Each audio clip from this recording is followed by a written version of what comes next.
All right, I'm now joined by Dr. Mary Otieno, like I introduced her earlier, an education expert. Thank you very much for coming to the studio. All right, so first you began by, of course, congratulating the students. And honestly, girls, coming at the top, how does that make you feel, especially considering that, girls in the past have been, ranked as number 3, number 2, but this time they came out tops? Yeah, that really makes me happy. And I think it is the motivational, the intrinsic motivation. Yes. Especially in areas where girls have role models, whether in the name of their teachers or their parents or their siblings. It really gives them hope.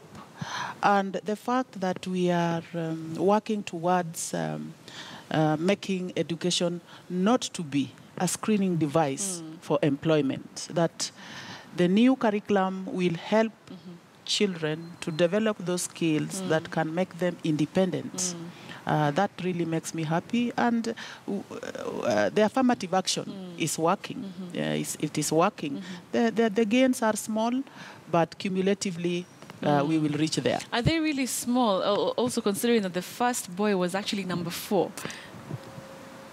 Yeah, they are small if we look at the bigger picture. Okay. Yes. Of where we want to be. Where we want to be, and also in terms of where we have come from. And how we have been progressing. Yeah, the boys are still really far, yes, but we are making inroads, which is a good thing. All right. Yeah. And also, like my colleague Rita Sinna mentioned, that this examination results, have brought some new firsts, to the whole examination, history in the country. And the other thing, one of the things that they've done is that, the number 1 is no longer in Nairobi, or a place which is considered to be extremely cosmopolitan. The first girl actually came from Kakamega, so did the second. Actually, the first Nairobi student, probably number 4 or 3, if I'm not wrong, is the one who came from Nairobi. But the other students at the top actually came from different counties. What does that say about education really improving in the counties? One of the possibilities of that improvement is learning from the natural environment and avoiding rote learning. I think in Nairobi and most of the schools, there's a lot of pressure, and children don't have time to go and interact outside there with the environment, to interact with items and materials. And learning through activity is real important, and learning using natural materials.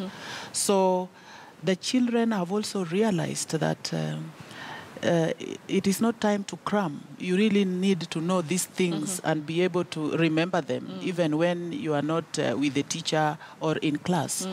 So the rural children are at a big advantage if their schools and their teachers are also supported in terms of the environment, the learning environment, in terms of training.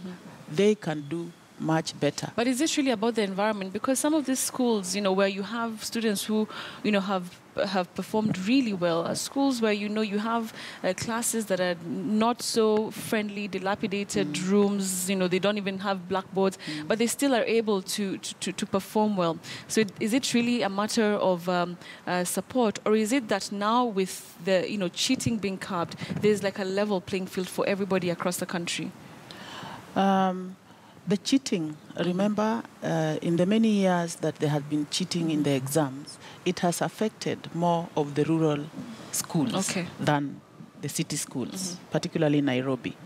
Yeah, but my view in this is that the urban schools are spoon-fed, and they learn a lot in terms of cramming, if I may say, and they are drilled. Like a blanket? They are drilled so much in terms of what they are expected to know.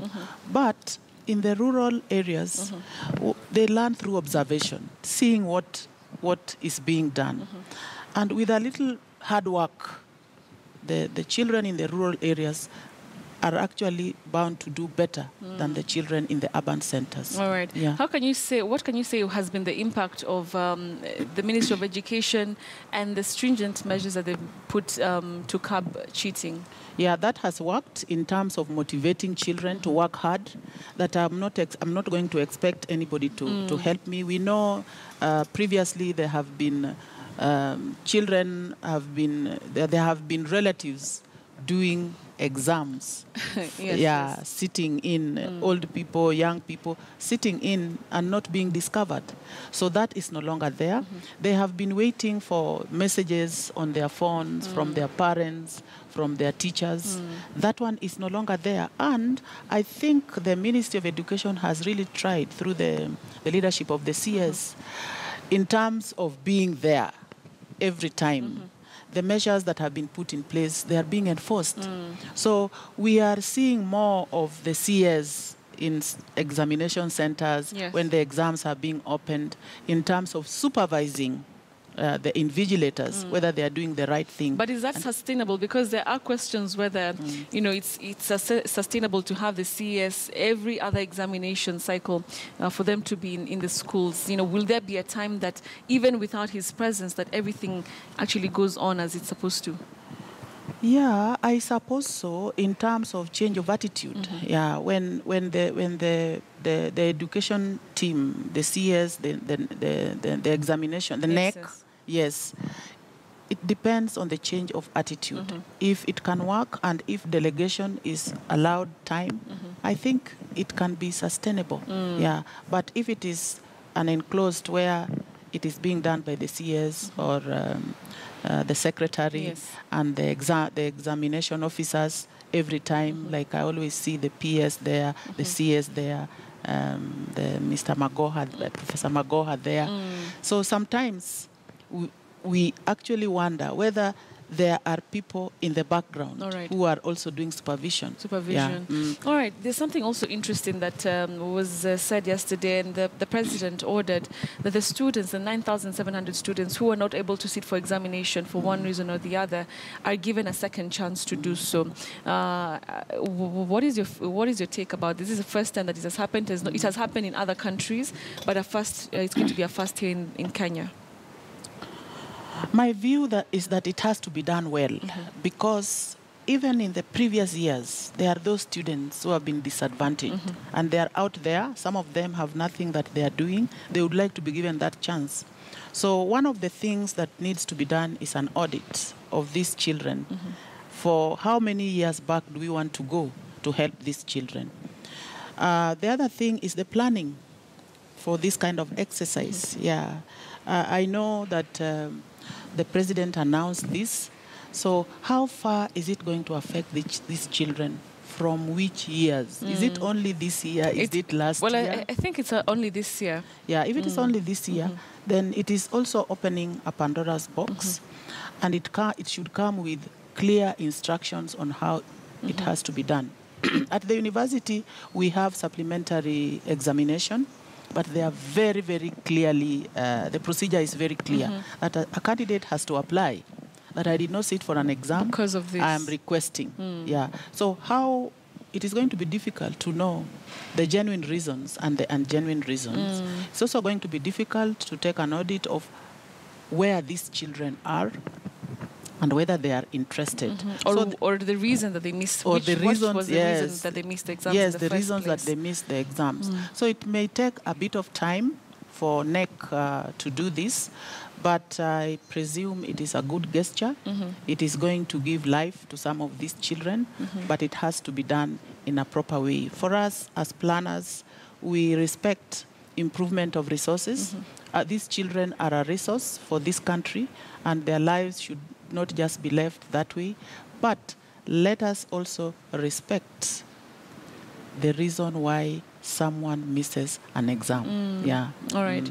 Interesting. All right. The other thing that I want us to speak before we take a break is just looking at the education, sector in general, we have been having conversations with regard to changing the curriculum. That's still in the pipeline.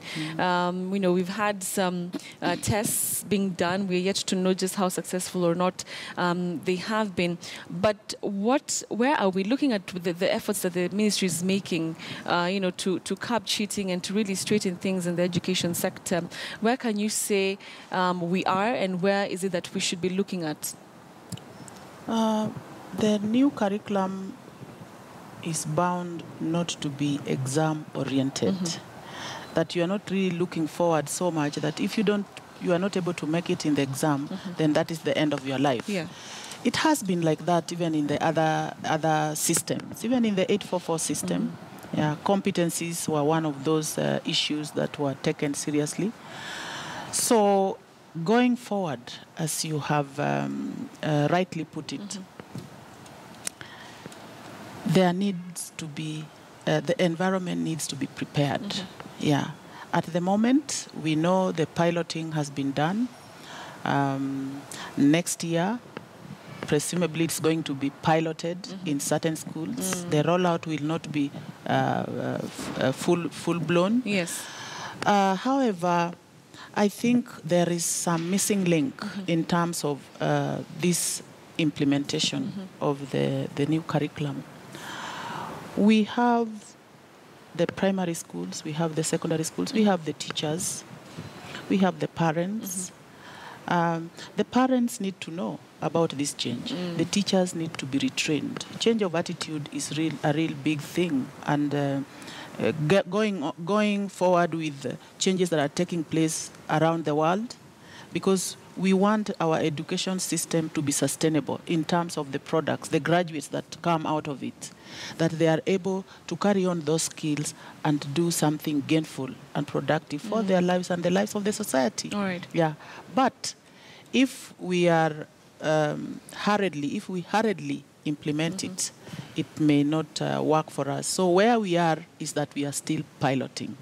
Yeah. All right. But it's the way to go. It's the way to go. It's the way to go. All right. Thank you very much, Dr. Mary Otieno, who's an education expert, just giving us highlights with regard to the examination results that were announced and released yesterday. Thank you very much for your time. Thank you. All right. So we want to take a break here on News Center, but we'll come back in a few moments to continue with our coverage. Don't go away.